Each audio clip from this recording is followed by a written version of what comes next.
mukmin yang paling cerdik, yaitu orang yang paling banyak mengingati kematian.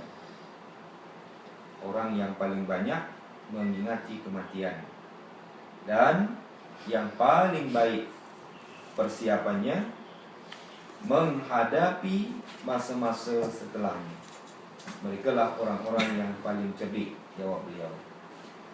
Makin banyak dia mengingati kematian itu, makin banyaklah dia merasakan bahawa masih kurang lagi persiapan-persiapannya untuk menghadapi kematian tersebut. Maka dengan banyak dia mengingati kematian itu, maka amalan-amalan yang selama ini tidak dilakukannya, maka amalan-amalan itu akan dilaksanakannya.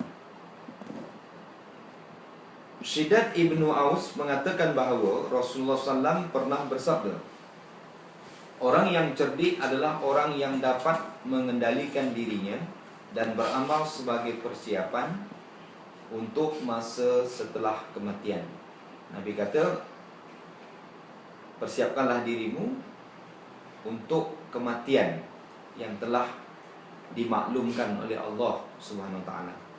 Sementara orang yang lemah adalah orang yang menundukkan dirinya pada hawa nafsunya, tapi berharap kepada Allah Subhanahu wa taala. Berharap kepada Allah Taala yang terbaik, tapi dalam masa yang sama dia tidak mampu keluar daripada pengaruh hawa nafsunya. Hadis riwayat Ibnu Abi Ad-Dunya. Anas radhiyallahu an menuturkan bahawa Nabi SAW telah bersabda, perbanyakkanlah mengingati kematian, kerana hal itu dapat membersihkan dosa dan menjadikan zuhud di dunia. Zuhud ni maksudnya adalah orang yang tak nak kepada perbuatan dosa, sama ada dosa besar ataupun dosa kecil. Sayyidina Ali bin Abi Thalib pernah berkata, "I'mal lidunyaka ka'annaka ta'ishu abada, wa'mal li akhiritika ka'annaka tamutu ghadan."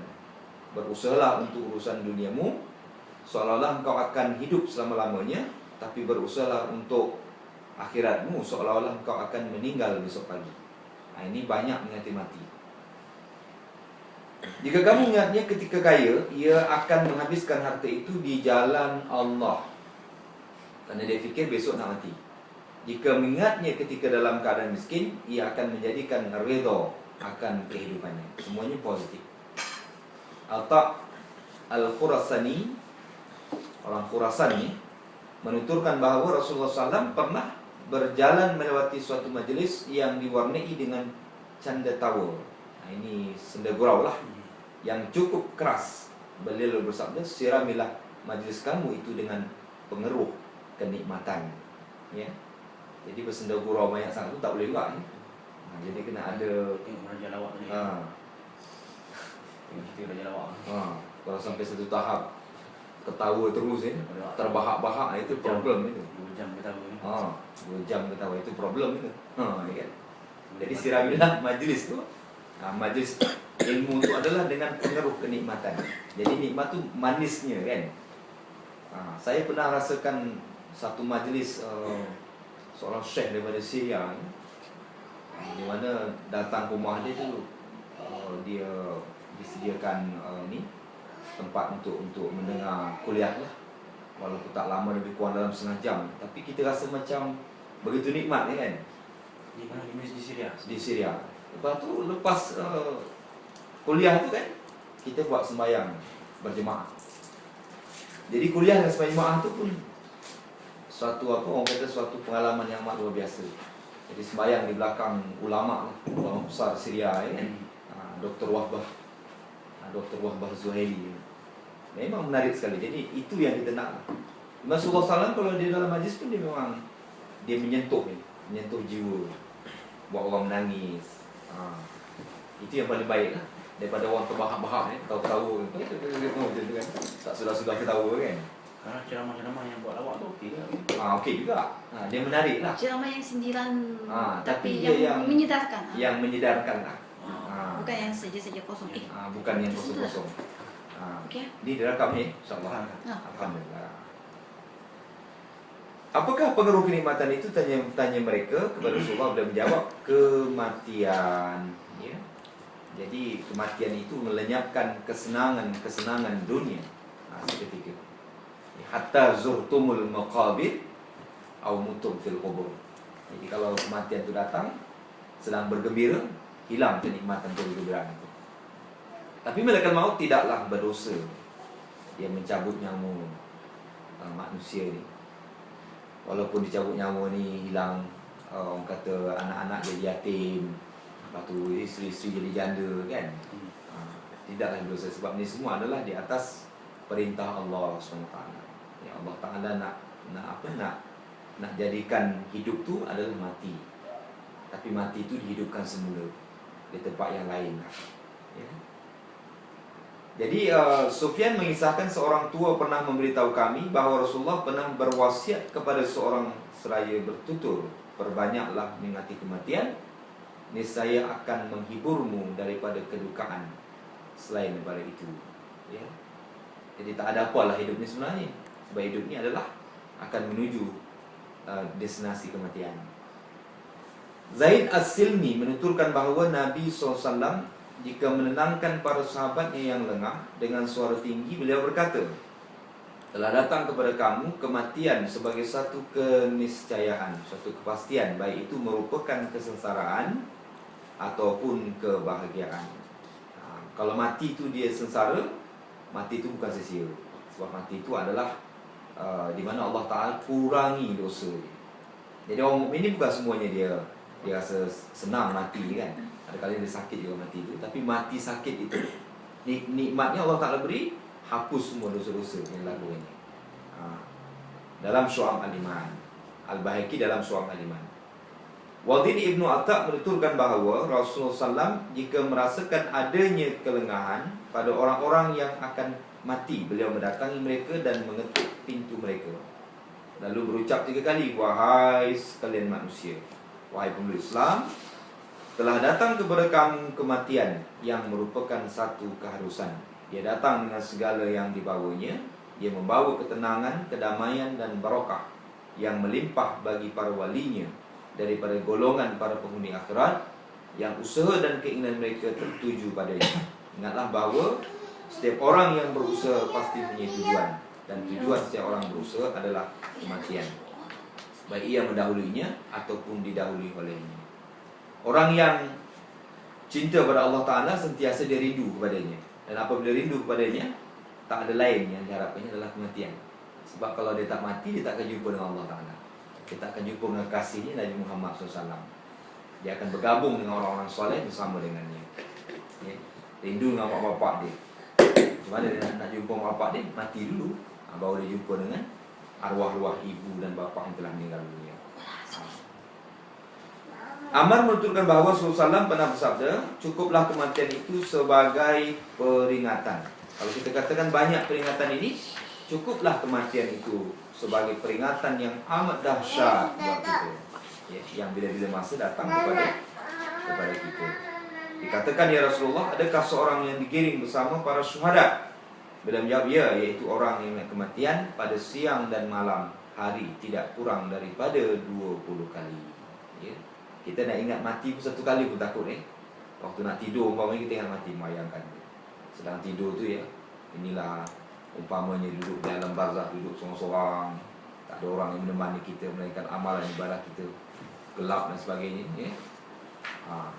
20 kali setiap hari mati-mati. Bukan nilainya negatif, bahkan bernilai positif. Dia bertambah baik. Kehidupan yang sudah datang bertambah baik. Tentang firman Allah Ta'ala, dialah yang menjadikan kematian dan kehidupan untuk menguji kamu, siapa di antara kamu yang lebih baik amalnya.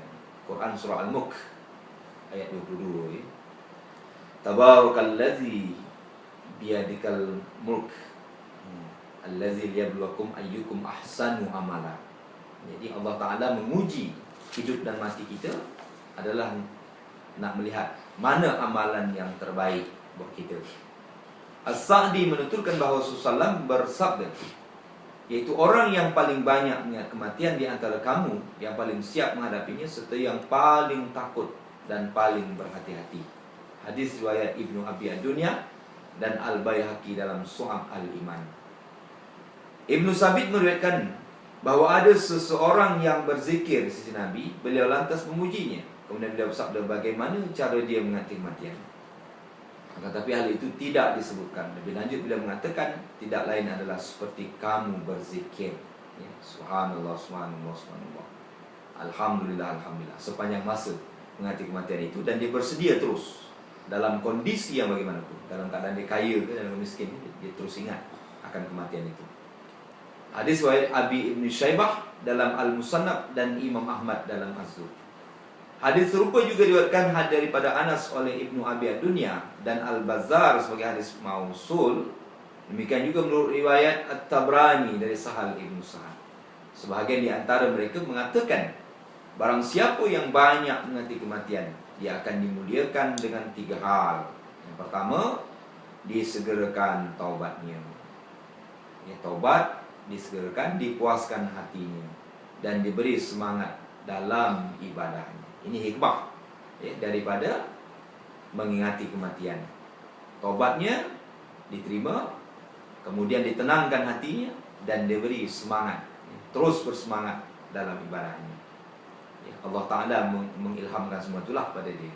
Fa'alhamaha fujuraha wa taqwaha, qad aflaha man zakaha wa qad khaba man dassaha. Sedangkan orang yang melupakan kematian akan ditimpa 3 hal.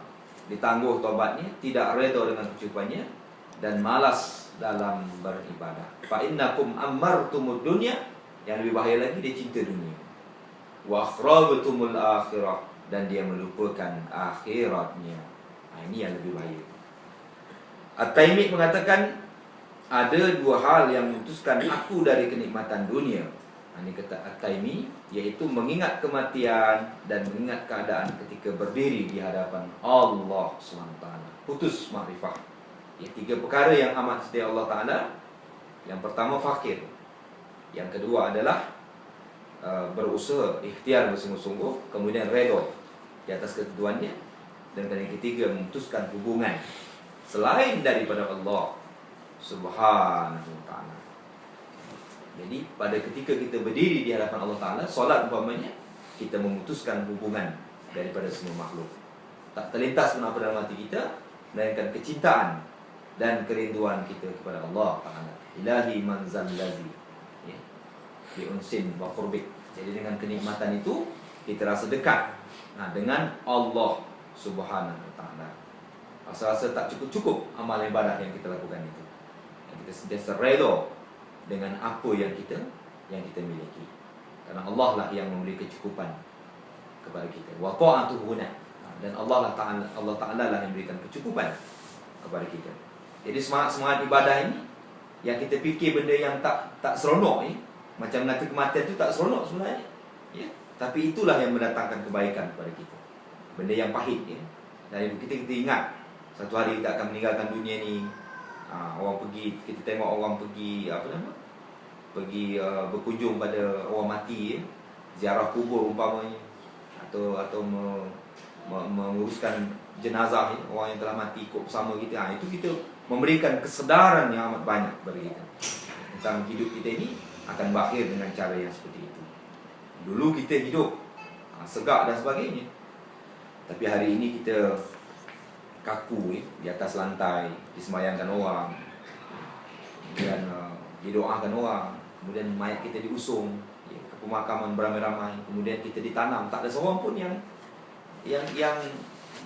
menolak daripada keluarga kita, dan kita sendiri pun tak boleh nak menolak orang tanam kita pun pijak daripada atas, dipadatkan daripada tanah dan sebagainya.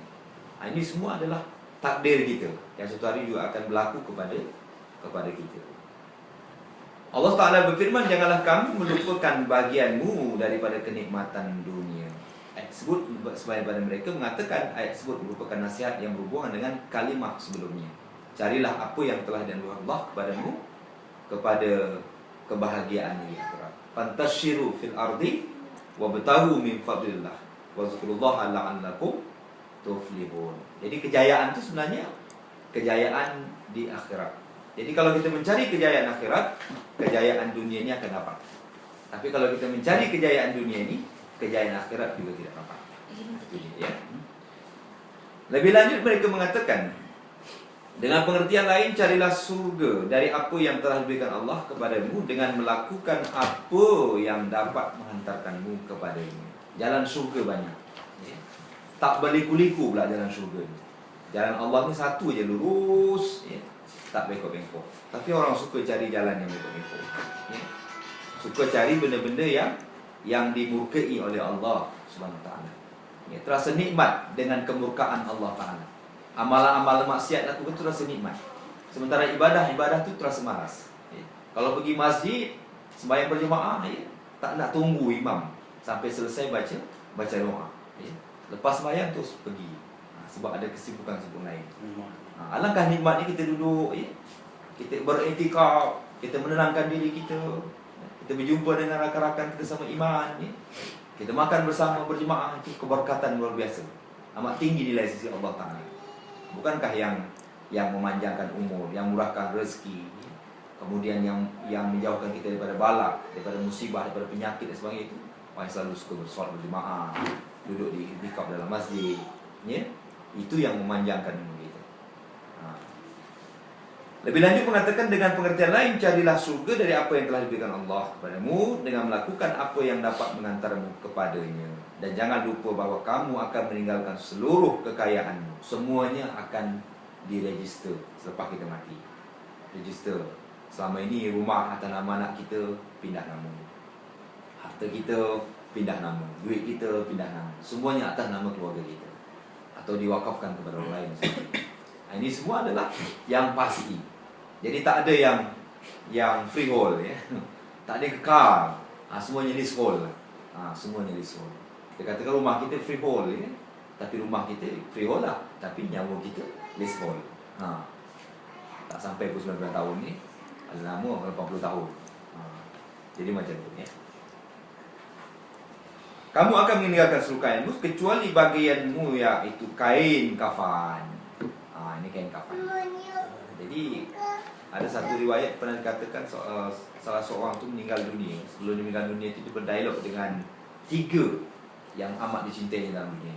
Pertama adalah harta, yang kedua keluarga, yang ketiga adalah amalannya.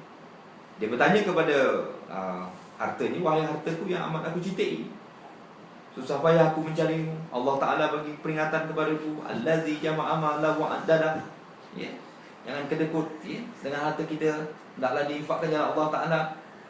Tapi aku tak indahkan, katanya. Begitulah susah payahnya aku berkorban untuk mencarimu semasa aku hidup dalam dunia dahulu. Lalu apakah yang hendak kau berikan pada saat aku nak pergi menghadap Allah SWT? Maka harta pun berkata kepadanya, wahai tuanku, aku akan memberimu sehelai kain kafan. Itu sahaja. Ya. Sedihnya. Maksudnya dia jawab, saya boleh tanam saya kereta ni. Ya. Tapi kereta yang bawa jenazah kita pun kereta yang dipakai dekat masjid. Bukan kereta kita. Dan tak pernah pula kita terfikir satu hari nanti kita beli kereta jenazah untuk membawa jenazah kita. Kain kafan memang ada. Kalau kita pergi negeri-negeri Arab ni, dia ada satu kedai tu khas kain kafan untuk diri sendiri. Saya pun ada. Sedikit kain kafan dekat rumah ni. Siap beli dah. Siap beli dah. Tengok dia jual, dia nak kain kafan. Takut juga kan. Duduk dalam lemari kan. Buka baju, kain kafan. Macam tu kan. Bagus juga mengingati kita. Mengingati kita yang sesuatu kita akan mati kan. Letak rumah besar banglo kan. Kereta sampai 15 biji pun. Satu ada kereta jenazah. Untuk siapa? Untuk bawa jenazah saya mati tu. Tak pernah orang buat aku sekali pun. Takut dia. Dia takut nak buat benda tu semua. Tanya keluarga dia, wahai keluargaku yang amat aku cintai, semasa aku hidup dalam dunia dulu aku sangat berkorban dengan apakah yang engkau berikan kepadaku? Keluarga yang menjawab, wahai bapakku, aku akan hantarkan kamu ke liang lahat. Confirm, dia tak akan biarkan kita duduk rumah. Paling lama setengah hari lah. Duduk rumah kita setengah hari. Rumah kita bina elok-elok, duduk setengah hari. Lepas tu dia hantar beramai-ramai, ya, ke kuburan. Tanya pula amalan ni. Wahai amalanku dulu semasa aku hidup dalam dunia, berat aku melaksanakan. Apakah yang hendak kau berikan kepadaku? Wahai Tuanku, aku sangat setia kepadamu.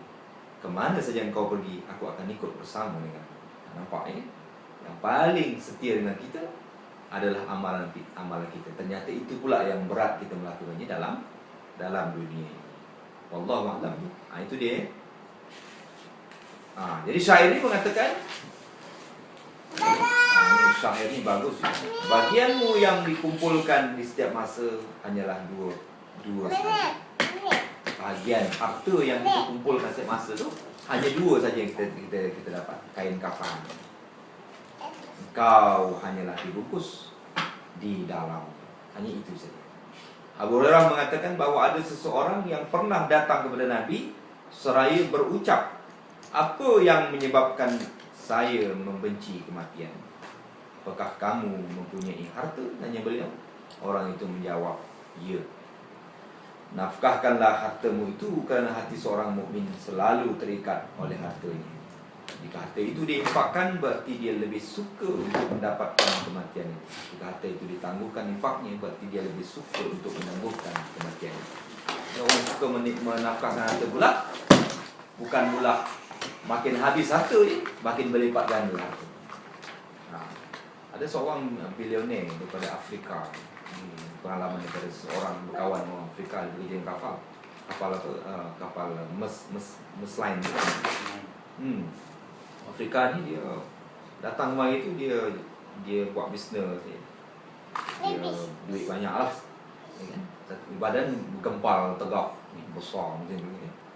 Lepas tu dia datang sini low profile lah, kan? Hitam legam, orang ingat tak siapa kan, orang Afrika lah. Lepas tu dia tahan taksi tu. Orang tak nak ambil ni. Tak mau dia. Padahal dia jutawan ni. Setiap tahun dia bawa orang pergi Mekah, orang Afrika. Ada kota orang Afrika tu 10-15 bawa. Tiap tahun ni. Tapi makin banyak dia bersedekah ni, makin banyak harta dia. Melimpah ruah harta dia. Ini orang-orang bukan Islam pun berjaya. Kalau ni kan, dia suka derma apa semua. Dia tahu yang akan pulangan tu akan datang balik. Entah daripada mana keberkatan tu datang, tak kira lah. Ya, orang-orang yang bukan Islam tu kalau dia buat benda baik, Allah Ta'ala bagi pahala dengan cara dia. Dunia. Di akhirat pun sama. Ada seorang Orang Islam pun? yang bukan Islam. Ini hadis falsafah lah. Dia tentang Al-Adlu Ilahi, keadilan Tuhan. Saya pernah baca satu kitab Al-Adlu Ilahi, keadilan Tuhan. Seorang ulama pernah menjelaskan satu hadis Nabi, di mana seorang sahabat ni dia berjiran dengan seorang Yahudi. Yahudi ni baik sangat dengan dia. Dia miskin, dia tolong hari-hari. Satu hari Yahudi ni meninggal.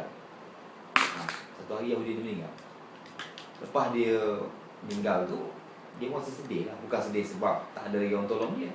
Cuma dia sedih kenapa? Dia meninggal ni ke mana diletak Allah Ta'ala dengan kebaikan yang lakukan. Kan ada orang macam tu kan. Dia bukan Islam tapi dia baik. Bahkan lebih baik pada orang yang bukan Islam. Daripada yang Islam. Sepatutnya tak macam tu lah kan. Pada orang Islam yang terbaik. Ini bukan Islam ni dia pemurah, dia tak suka sakit hati jiran umpamanya kan. Jadi jiran ni tolong oleh orang Yahudi ni, meninggal satu hari. Lepas tu dia sedih. Sedih tu kemana orang ni nak diletak Allah Ta'ala? Syurga ke neraka? Kan? Lepas tu dia jumpa dengan Nabi. Dia ceritalah kebaikan orang Yahudi ni. Sebab Yahudi ni bukan semuanya jahat ya. Dia ada juga yang baik. Yang jahat tu yang dekat Israel tu lah. Lanatullah tu. yang serang orang Islam, Palestin, bunuh anak-anak, bunuh orang tua sebagainya. Tapi Ustaz, Aisyah pernah borak dengan orang yang dulu kat Israel tu. Dia nak masuk 17 tahun, dia pun tak suka perang, dia suka damai, dia suka peaceful dia kata. Tapi kalau dia duduk kat sana 17 tahun otomatik kena kerah dia kata sepi perang. Walaupun dia tak nak. So kalau dia tak nak, dia kena keluar negara lah dia kata. Tapi dia nak kena kontrol keluar negara dia kata. Dia tak punya negara kan? Dia tak ada negara kan? Mana ada? Israel itu dia declare negara dia. Dia declare negara dia lah. Declare negara. Tak, dia cerita lah, dia kata ramai, dia kata macam tak nak tapi 17 tahun otomatis kena suruh pergi. Kalau tak pergi, dia akan keluar. Pergi negara US ke mana-mana. Betul lah. Jadi kita dia orang pun bukan suka perang, tapi pemimpin dia. Pemimpin dia. Dia suka keluar. Macam US lah kan. Rakyat dia tak suka perang. Yalah. Tapi ketua-ketuanya tu suka berperang kan. That's why US Penjajah orang lain. macam mana US buat senjata. Jadi yang orang kaya banyak dia boleh beli senjata dia Israel je. Itu Yahudi tu kan. Ya. Lepas tu dia tembak orang lain tak. Yalah. Bunuh orang. Itulah kerja dia lah. Beli senjata dia Sebab dia perang US. Sebab pengeluar senjata lah. Pengeluar senjata. Jadi dia orang saya alasan untuk beli senjata. Semua melobi masalah ni. Melobi memimpin, melobi. Itu alasan nak beli senjata ni banyak. Kita kena serap, kita kena buat cerita pengganas ke ada betul. senjata mass of destruction, mass macam kat Iraq. Dia kena buat cerita supaya dia boleh hantam, satu-satu skat, satu-satu patriot tu baru dia faham. Betul?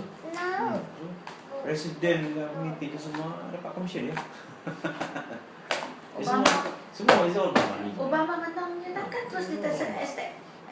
Obama menang je kan dia attack Israel. Attack Palestin. Gaza. Obama menang je. Menang Dia attack. Kalau kita pasal dia benar je terus terus. Dah sign dah tu sebenarnya. Jadi yang pengeluar senjata pun duk biaya kempen dan raya dia. Juta ni. Betul. Sebenarnya okey. Saya US supply to Israel. So US cover. Siapa yang nak marah, siapa yang ni tak boleh itu apa nama? Bela apa kata? Israel membela diri sendiri katanya. Defend. Jadi negara lain diam. Boleh. Ya. Bila masa pula Palestin serang Israel, dia tak logik. Obama kata defend themselves from attack, Hamas attack.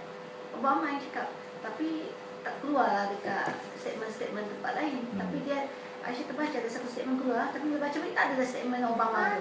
Obama protect, Obama cakap Israel defend attack from Palestine Hamas. Lepas tu dia keluar statement lain dia keluar lain pula after that. Tengok pemimpin orang politik tak boleh. Tak boleh. Ini balik boleh start cerita dia. Jadi apabila dia jumpa dengan Nabi tu, Nabi menghiburkan dengan kata-kata Rasulullah tu yang begitu membuat dia rasa terhibur lah. Jadi kata Nabi dalam riwayat ni, dalam buku Al-Alhamdulillah itu, di mana kata Nabi surga itu diperuntukkan untuk orang-orang mukmin dan orang-orang kafir tidak akan masuk dalam. Hanya orang mukmin saja yang masuk surga itu. Tapi dengan rahman dan rahim Allah, di mana rahmat Allah Ta'ala ini sangat luas, lebih luas lagi di akhirat nanti. Jadi orang yang masuk dalam lembah neraka itu, dia kata, termasuklah orang-orang yang baik, yang dalam dunia, orang-orang kafir dan dunia, orang Islam sebagainya, dia akan masuk neraka itu. Tapi dengan rahmat rahim Allah Ta'ala, dia masuk neraka itu, tapi Allah tak bakar dia. Allah tak siksa dia dengan sebab kebaikan dia. Dan Allah Ta'ala bagi rezeki daripada dinding-dinding neraka itu, dengan tanpa dia ketahui, dengan sebab kebaikan. Tapi dia duduk dalam neraka juga. Duduk dalam neraka juga. Nampak dia punya, Tapi tak kena siksa. tapi tak kena siksa dia. Sebab lembah neraka itu bukan tak dapat nak dibayangkan macam mana besarnya, laisalah min dunillahi kasyifah. Kita tak terfikir yang sampai ke tahap tu sekali keadilan Allah Ta'ala tu. Ya. Dia masuk neraka juga, tempat dia mana situ. Tapi dia tak dibakar oleh Allah Ta'ala dengan sebab kebaikan. Tempat lain tak boleh. Dalam surga dia tak boleh. Ada satu tempat ni yang tak ada surga dan neraka. Nama dia A'raf. A'raf itu dia untuk orang yang Islam juga kan? yang tak sampai syariah kepadanya. Lepas tu dia mati. Tak sampai syariah ni maksudnya tak pernah dia dengar Allah sebagai Tuhan dia, tak pernah orang dakwah kat dia. Macam sebelum Islam datang semua kan. Lepas tu dia mati. Nak masuk surga tak boleh. Nak masuk neraka tak ada lah. Neraka tak ada lah. Sebab dia bukan orang jahat kan. Dia masuk Arab. Arab ni orang neraka pun dikata kan, kalau tak masuk surga pun tak apalah, duduk kat Arab pun tak apa. Sebab dia tempatnya macam dunia ni juga. Kalau orang macam dunia, Macam dunia lah. Tak ada siksaan, ya. Tak ada kenikmatan yang banyak, sedikit. Tapi yang atas semua, surga ni digambarkan dia alien, kan? Tempat yang paling tinggi sekali. Macam mana kita tengok tempat yang paling tinggi itu indah dengan lampu, cahaya-cahaya dia, dengan bidadari-bidadari. Jadi gambaran kesenangan dalam dunia ni ditonjolkan dalam gambaran kesenangan surga. Apa kesenangan dunia ni? Wanita, ya kan? Lepas tu keindahan alam. Semua ada dalam surga, cuma dilipat gandakan. Suara-suara nyanyian, muzik ni, hatta pokok-pokok tu, daun-daun dia bergeser antara satu dengan lain tu, dia mengeluarkan bunyi. Dan bunyi tu pun bunyi nyanyian surga. Desiran angin tu nyanyian surga. Ketenangan jiwa tu. Macam mana kita dapatkan ketenangan tu? Duduk dalam masjid, rasakan kenikmatan dalam masjid tu. Duduk kan, nyaman ni, bukan main. Kita tengok tempat orang sembahyang, sejadah tu, memang dia diam kan? Tapi ikhlas kan. Kita tak nampak di situ pembohongan-pembohongan. Yalah, dengan tu hadis ni. Hadis ke ada beritahu ni, dunia ni Allah turunkan satu ni. Satu saja. Satu je ni. Yang 99 lagi di akhirat. Lihat. Dan bahkan tak dapat nak digambarkan lagi. 99 tu hanya satu umpama saja. Berapa nikmatnya sampai iblis Na'atullah yang derhaka kepada Allah Ta'ala tu. Sebab terlalu banyaknya nikmat Allah tu, dia fikir, boleh ke dia minta sikit lagi sebenarnya nikmat tu? Tak boleh, dia tak boleh dapat. Sebab nikmatnya adalah untuk orang mukmin. Situ sebenarnya. Sebab tu kita selalu minta dalam sembahyang, Allahumma ajirna minan nar. Ya Allah, lindungilah kami daripada api neraka.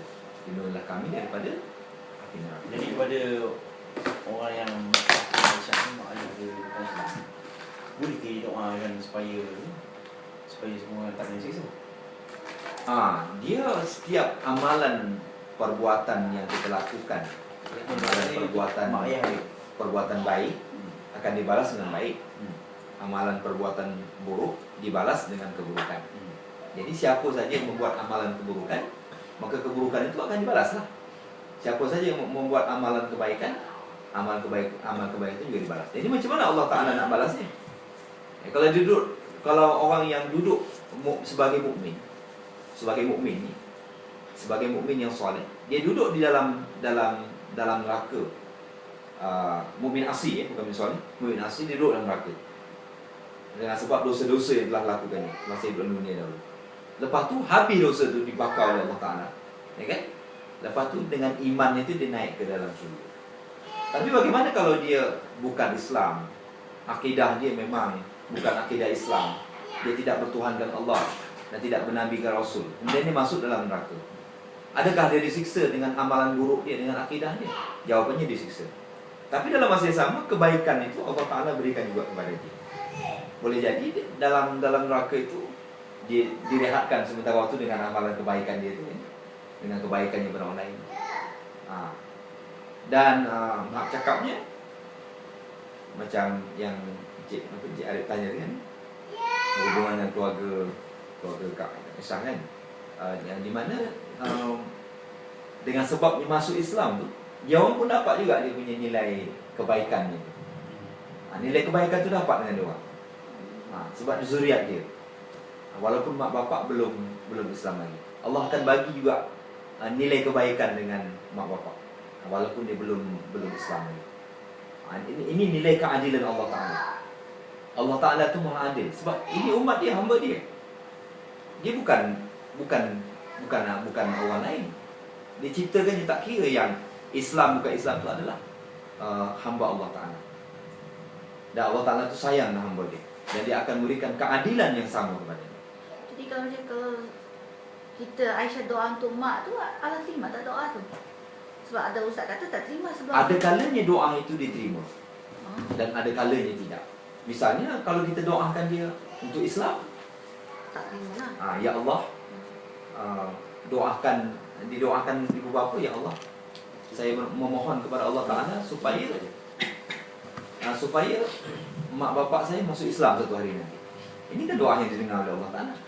Doa yang diterima oleh Allah Ta'ala. Ya kan? Tapi dah meninggal macam mana Ustaz?